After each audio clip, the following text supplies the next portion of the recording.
Hi, my name's John. And I'm Allie. And when we finished Season 2 of Fruits Basket, we thought it would be a fun idea to look back at Season 1 and talk about all the cool details that we may have missed from an anime only and a manga reader's perspective. So join us today as we talk about Season 1, Episode 8, See You When You Get Back.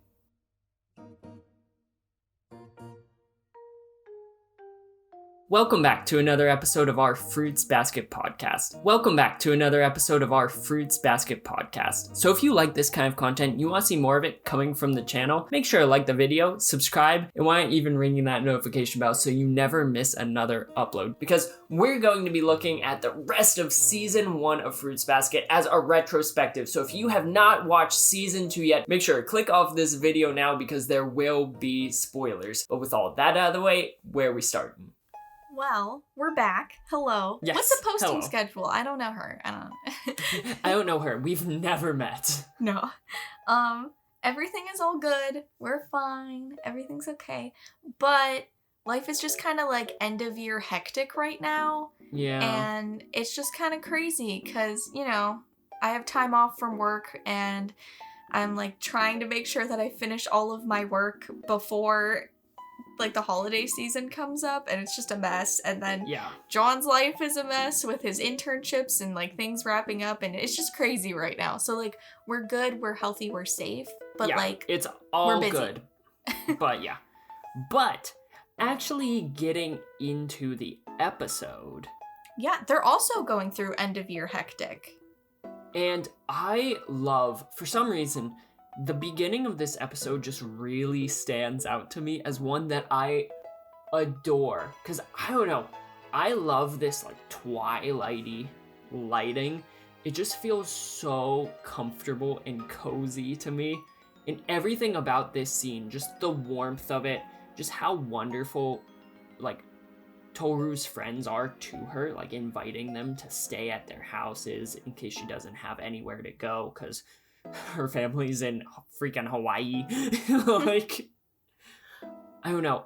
It just makes me so happy and so warm and cozy, and it reminds me of Kingdom Hearts, Twilight Town. Oof. Yeah, you really got something for like those sunsetty, twilighty kind of atmospheres. Oh, I don't know why. It strikes a warmth in my soul that like I could watch that like little beginning bit up until like Tohru runs away with the grocery bags like over and over on loop. I don't know. I really like it. Aww. But yeah, we get Tohru. She's hanging out with Utani and Hanajima, like you said. And I love that they specifically mention, oh, we could go camping, like at your tent. We could go out. We don't even have to hang out with our families. Like, we know that you didn't want to stay when your grandpa was remodeling, so like maybe that's weird for you. So we'll just have like a girls' trip. And that's so cute and considerate, and I love them. No, it's just so good, and I think that the way she responds to them, like kind of doting on her and making sure that she's okay, is the most Tohru thing I've ever seen. Because like at first glance, like you think that she's just like, no, don't worry about me, like have fun, just being Tohru, just really nice. But in reality, this feels like such a coping mechanism, right? Like she's completely like just avoiding like the circumstance and just like repressing her feelings about like fearing being alone for the first New Year's since her mother has passed away. So she avoids and evades and like just stuffs all of her feelings down about everything that she's going through. Yeah. And I mean, that ties in really well with the next scene that we see after the opening, which is the gang, they're cleaning the house and everything, and Yuki is reflecting on Tohru's character. And at first it seems kind of joking, and like it is meant to be perceived that way, where he says, I honestly don't think Tohru Honda experiences the world in the way that other people do. And that's funny because like she reacted so differently when they turned into animals, and like that all checks out. Like that checks out. But then he goes on further to say she's always smiling and acting like everything is fine. And she really does just push down all of her emotions and pretend like everything is fine and put on a happy face and try and just be beneficial for other people and help them out in whatever way that she can. But she's not addressing her own issues here. Yeah, which, as I was like watching this, just thinking back, I kind of came up with kind of like a theory about like why this is specifically her defense mechanism. Kind of avoiding issues, avoiding people doting on her, and repressing her own feelings in favor of focusing on the problems of others. Into season 2, like, we learn more about her mom, but we don't still know too much, so I could be completely wrong here.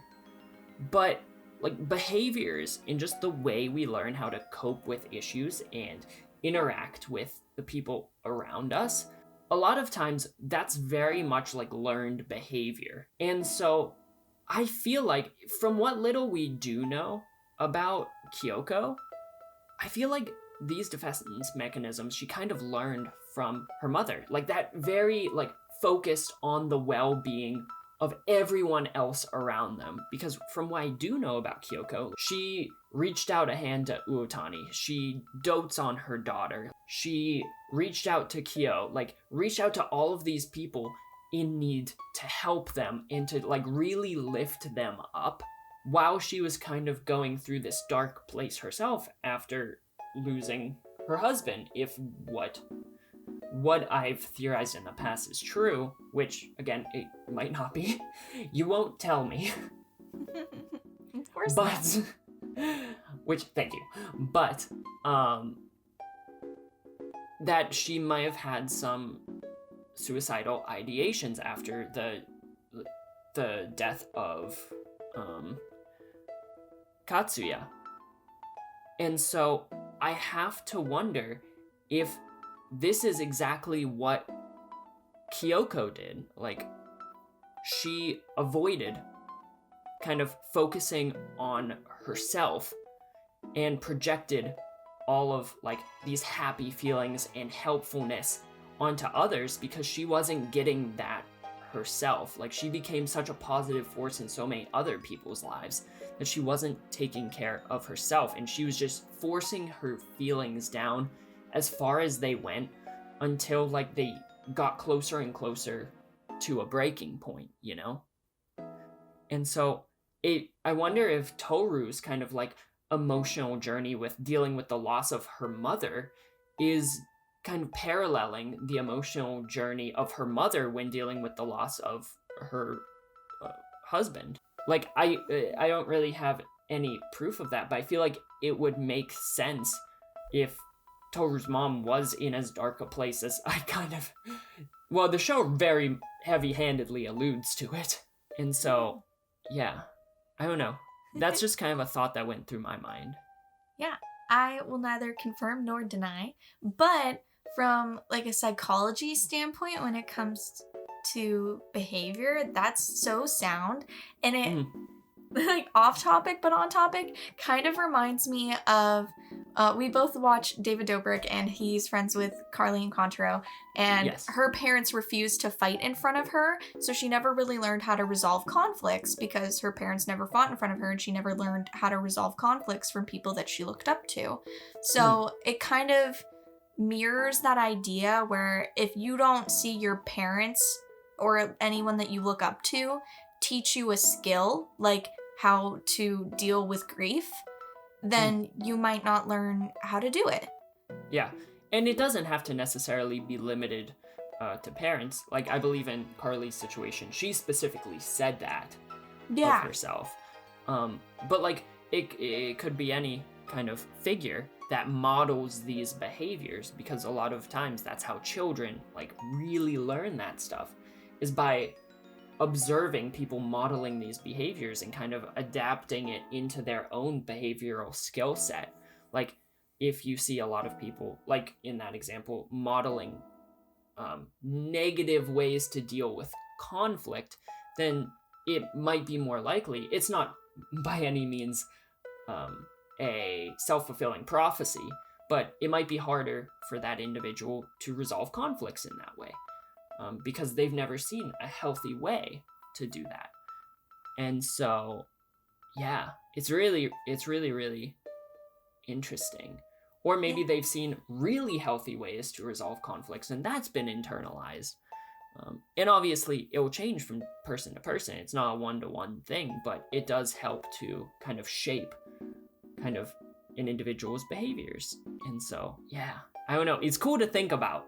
Yeah, no, I definitely like your theory, and I think it's really cool, especially because it gave us an excuse to talk about behavior and childhood development, which I love when you talk about that. It makes me so happy. But, okay. Aw. Aw. Okay, but then back to the episode. So after that, Tohru asks for permission to stay at Shigure's for New Year's, and now the boys don't want to go to their New Year's celebration, which, you know, like, Kyo wouldn't even be able to participate anyway, so no wonder why he doesn't want to go. But now they definitely do not want to attend. They want to stay with her. But Tohru refuses, and this is a very key moment, because she says that they need to go spend time with their parents. And, like, I know that she means, like, family, and, like, she's doing the same thing that she did with Utani and Hanajima earlier, saying, like, you need to spend time with your family, with your parents. You haven't seen them or spent quality time with them. This is your moment. That's what the holidays are for. But it's so extra sad because Kyo and Yuki, yeah, they're looking at Tohru like, oh no, she doesn't get to spend time with her parents anymore, but they don't have good relationship with their parents either. But like, how do you say no to that? Exactly. You know, like, because at least they do, it could be perceived, at least they do have parents. Like, Kyo's dad is the actual worst, and Yuki's mom is not a great pill to swallow either. No. But, like, how do you say, no, we don't want to hang out with our parents, we don't, like, they're awful, to someone who has lost their mother and would do anything in the world to spend another New Year's with her? Yo, also, now that I'm thinking about it, Tohru is super projecting, because she was just told that the banquet is exclusive for Zodiac members, and her immediate thing to say to them is go spend time with your parents. They're not invited. They're not in the banquet. They're not a part of the Zodiac. Like, Kyo's not even allowed in. Do you really think he's gonna go spend time with his parents? Well, maybe he could, but Yuki's not going to. But yeah, Tohru's super projecting. They are on the estate for a couple days, so they probably would get a couple, like a little bit with their family, but she is definitely projecting onto everyone, saying you need to spend time with your family, because she would say, like, bye to her mom every single day, because, like, spending time, she wishes she could spend that extra time, and so since that's something that she wants everyone else to appreciate that time like she wishes she could, which is so sad. Another thing that, like, this one conversation between Tohru, Shigure, Yuki, and Kyo is so good because there's just so many little nuggets. I have a question for you. Yes. So Akito keeps being compared to Kagura, which is really strange in this moment when you're looking at it with your season 2 goggles on, because you know what Akito has done to Yuki. And Yuki keeps comparing Akito as though she's on the same level as Kagura, which, like, no, not at all. But do you think Yuki repressed his memories in any way or anything like that from a psychology point of view? Because from a writing standpoint, for so long, I thought, oh, maybe this was just a mistake. Like, but now looking at it from a psychology perspective, I could see maybe, like, that being something that has to do more with Yuki's character and it's not a writing flaw, because I don't think... I think the story was more planned out than that. I don't think that this is a writing flaw. I feel like it's very intentional, because we don't really, because Akito is brought up a fair few times before we actually like see Akito interact with Yuki in any meaningful capacity. And while Yuki's always like, ugh, like Akito, I just don't want to deal with them. Like, no, thank you. It's never really like a visceral reaction. And so it's like, oh, like Akito is just like kind of a pain, just kind of annoying, someone that Yuki doesn't really want to see.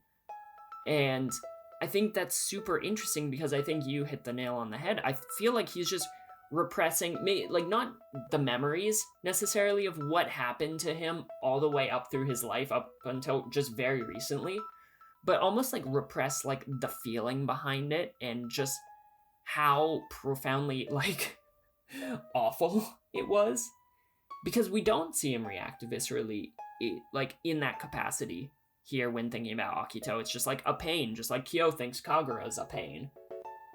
But then when we see him actually interact with Akito for the first time face to face, the boy is absolutely petrified, which is something that we talk at length about in our video about how I believe to a certain extent that Yuki did have a form of PTSD at this point in the story because of his reactions when interacting with Akito at the latter half of season 1 and into season 2. So if you want to check that video out, link will be in the description.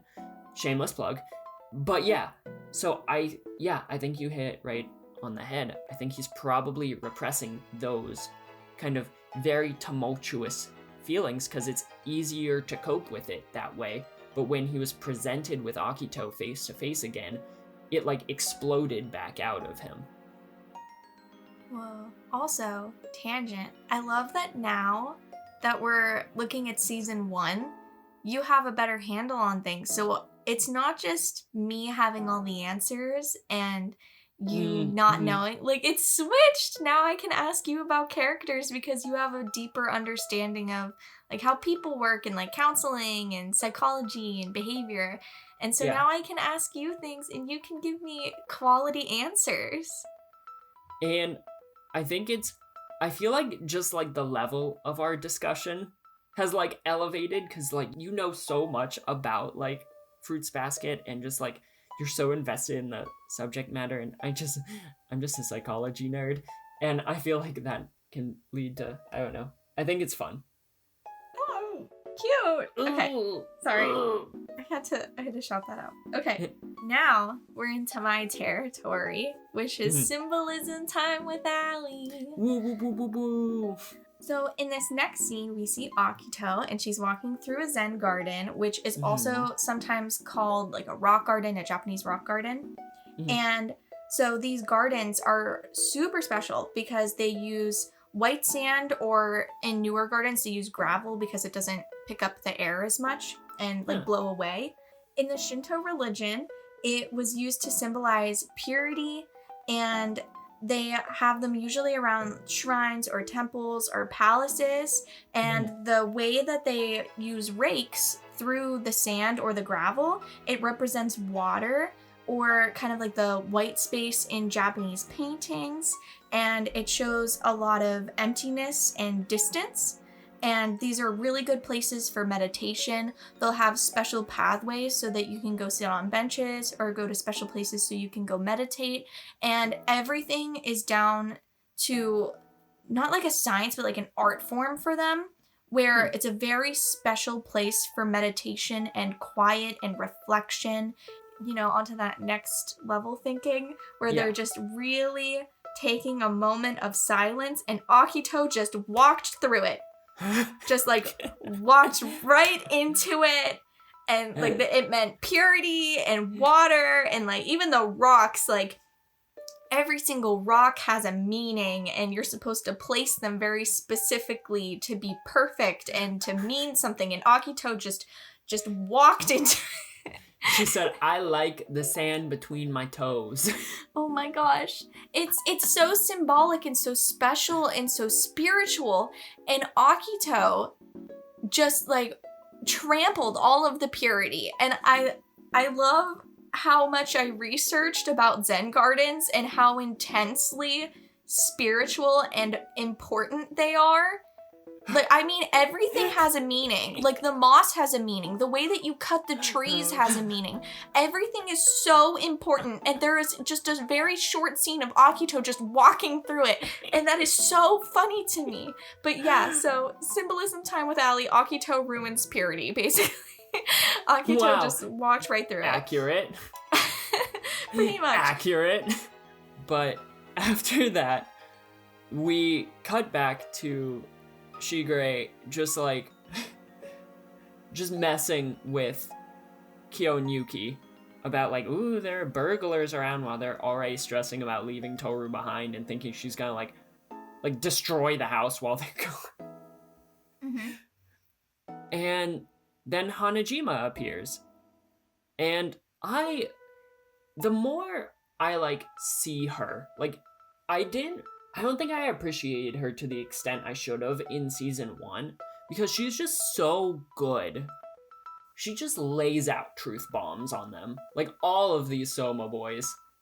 And she's like, this is the first time that she's not going to be spending New Year's with her mother, and she's going to be spending it alone, without family, without friends. She keeps telling all of us to be happy with our families, and we are, but who's gonna look out for her? And she knows how to play these boys, so well. Yeah. But what I want to know is, her wave powers. Is that how she, can she, track them and their weird, zodiac waves with her wave? How did she know they would be, in that spot, in that moment? I mean, she can feel their waves, and she said that their waves feel very different from everyone else's waves, because they're a certain level of chaotic or something. I forget her exact wording. I imagine that she could probably pinpoint them pretty quickly. If she was just walking around, she'd be able to find them. Oh, okay, so she was, walking around, and she's like, hi, I found Tom and Jerry. Pretty much. Literally, though. Oh my god. That's actually really funny. Sometimes she does respond in a way where it's almost like she's mind reading, though. I mean, when Tohru later in the episode was like, oh, Hanajima's the best. I'm gonna call her. And Hanajima just, fourth wall breaks, and she's like, I'll be waiting. And it's just like, oh, wow, okay. But then the boys start sprinting back with their, reminiscing of the memories of when Tohru's just been a delight to them. And the music in this show slaps so hard. It hits so well when they want it to. Yeah. I mean, this whole compilation of the cute moments that they've had and the really impactful words that Tohru has shared with them, with that music. Chef's kiss is what it is. Chef's kiss. But something that I think was really interesting is while they were thinking about Tohru and running back to see her, was that, the difference in how Kyo and Yuki were thinking about her. Because, Kyo is much more focused on, how she is feeling in this moment, whereas Yuki is much more focused kind of on himself in relation to how she's feeling, if that makes sense. So, Kyo says, there's no way she's fine. She doesn't want to be alone. So he's entirely focused on her internal experience. Whereas Yuki thinks, I should have known she wouldn't want to be by herself. Kind of placing that more on himself, And I think that's really kind of interesting. Kyo is entirely focused on her, what his role to play doesn't matter anymore. He just wants to get back so that she is not feeling bad anymore. Whereas Yuki's, almost taking the burden upon himself and, internalizing this as his fault. I think it's very in character for both of them. And I think it's just such an interesting microcosm of both of their thought processes in regard to Tohru as an individual. Whoa. That says so much, because, like, Yuki is saying, I need to work on myself. I need to know how to treat others.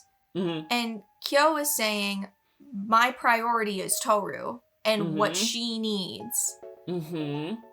Oh my gosh. That's Right? so cute. It's just such small little, like, awesome, nuanced things in this show that are just so good.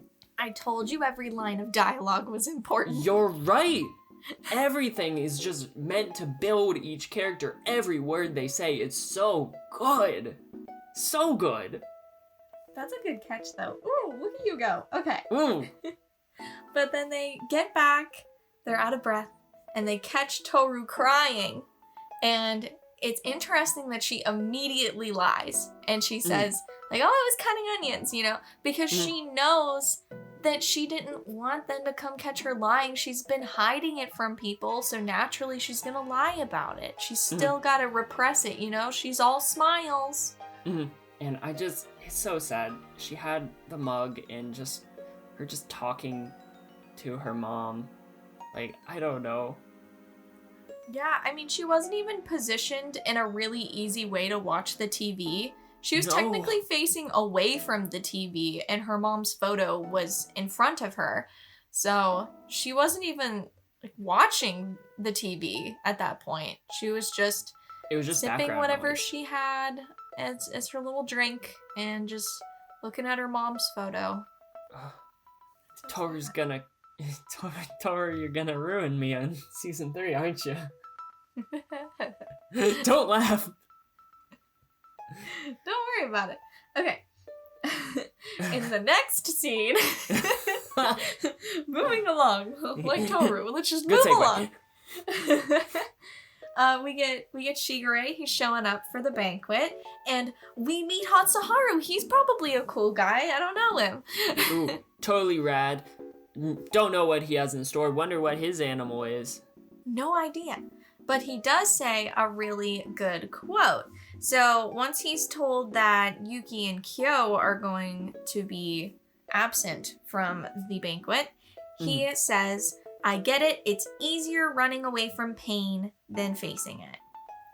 And I love that quote specifically because he's not Yuki. He doesn't have any clouded judgment or memory or feelings towards what happened with Akito because he's forced to feel close to Akito still. Like he has an outsider's perspective. Not totally outsider, he's still in the curse, but he doesn't have the trauma or anything like that would alter the way that he views how Akito treated Yuki.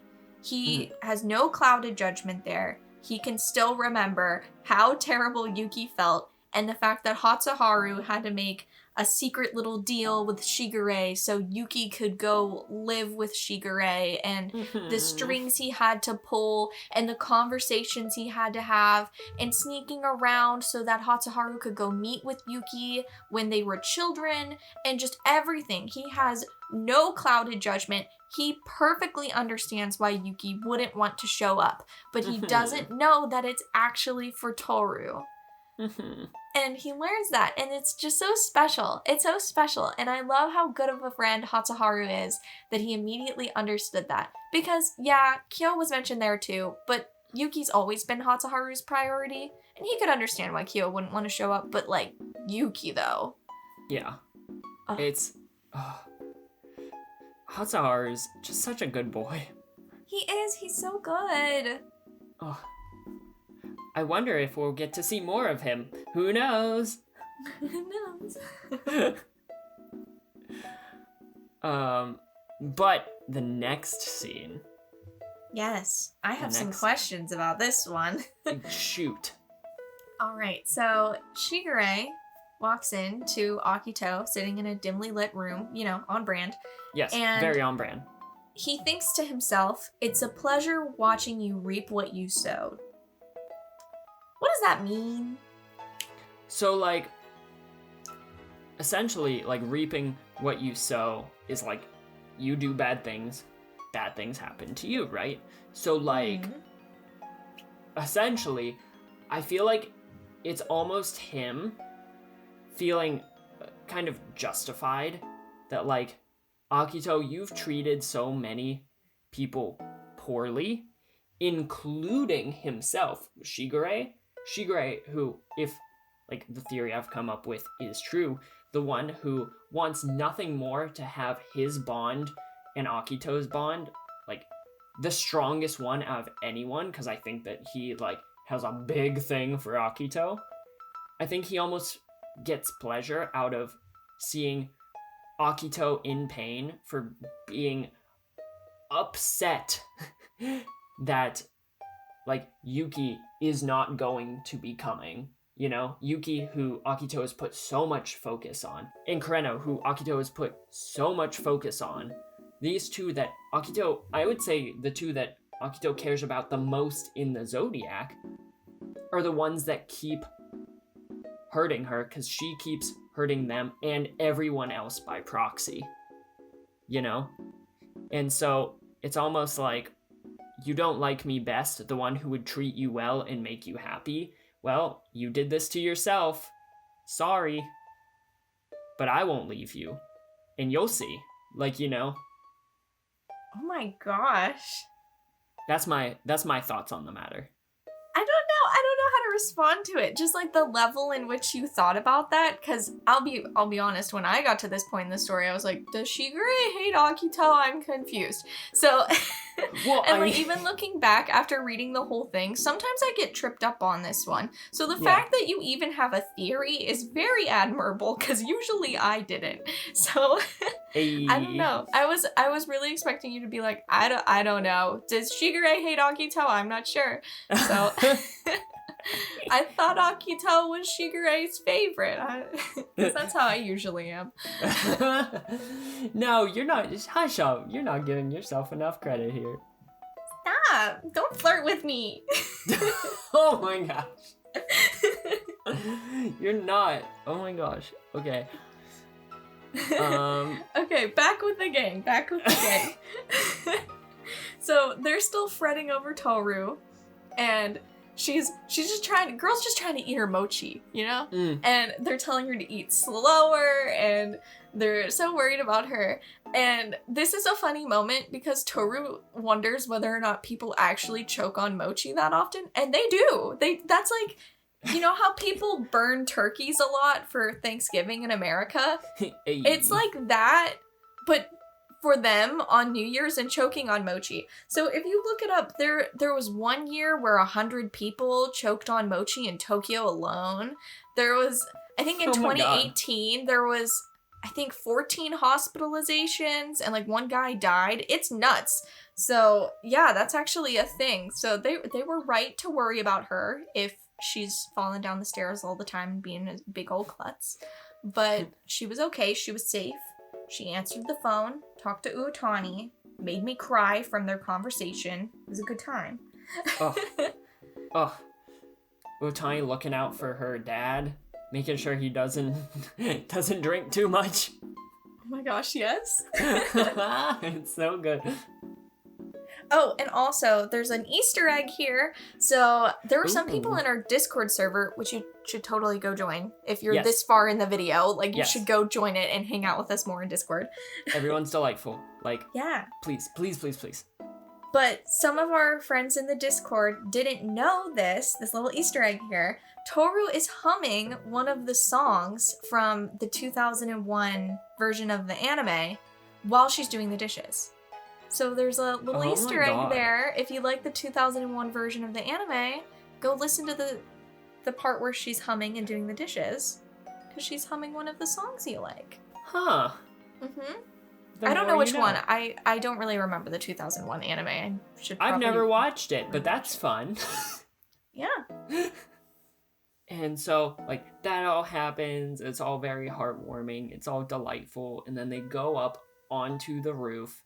And once again, the music is just, I know I've already said it, but I'm saying it again. The most satisfying music. Like, just the way it crescendos and hits at the right moment is so satisfying. Okay, I'm sorry, I digress. No, I agree. And it's really impactful when Kyo and Yuki are doing their little inner monologue thing. And thinking about how special it is that they're spending this New Year's with Tohru, and they're thinking pretty much the same thoughts. They're completing each other's sentences and saying that they don't feel guilty, and deep down, all they wanted was to spend New Year's by Tohru's side. And it's so cute, and they make their little New Year's wishes, the sun rises, and Kyo's wish is to beat Yuki. Mm. And I think this is extra special because in the moments before Kyo is yelling his wish, right when the sun rises, just yelling it for everyone to hear, Tohru mentions how she's excited to spend future New Year's with the boys. And we know with our season 2 knowledge that she's only going to spend it with Kyo. I digress. Ooh. Ooh. But Kyo blushes because he's like, oh my gosh, I get to spend more New Year's with Tohru. I can't wait to do that. I'm like developing a crush on her. I like her. You could say he's blushing. smitten like a kitten. Oh my gosh. Ignoring that. So he's blushing. He has a crush on her. He's excited about the prospect of spending more holidays with her. But he's gonna get confined, and he knows that. So how does he not get confined so he can spend every single future holiday with Tohru? He needs to beat Yuki. So that's his wish. And I love how once you have all of that knowledge that comes from season 2, you can see his thought progression. And that's why he doesn't look so angry. He's smiling. He's happy about the idea that he's gonna do it and he's gonna spend another New Year's with Tohru. And he'll keep spending them with her. And it's gonna be okay. Plot twist, he does not beat Yuki in the next year. No. And as Yuki said, yeah, good luck with that. Yeah. I mean, it's so sad I feel so bad for laughing at that. But Yuki's response was just so like, oh, okay, sure, go for it. I mean, because he doesn't know. No, yeah, he has no idea just how meaningful, like, that moment is for Kyo. Like, that resolve and what that means for him. So he's just like, yeah, okay. We're on this again. Don't know how we got here this time. Yeah, literally, he never knows how they get there, but there's always a reason. And it's so sad because this year, Kyo's like, I'm gonna beat Yuki. I'm gonna spend more time with Tohru. That one isn't explicitly stated, but I feel it in my bones.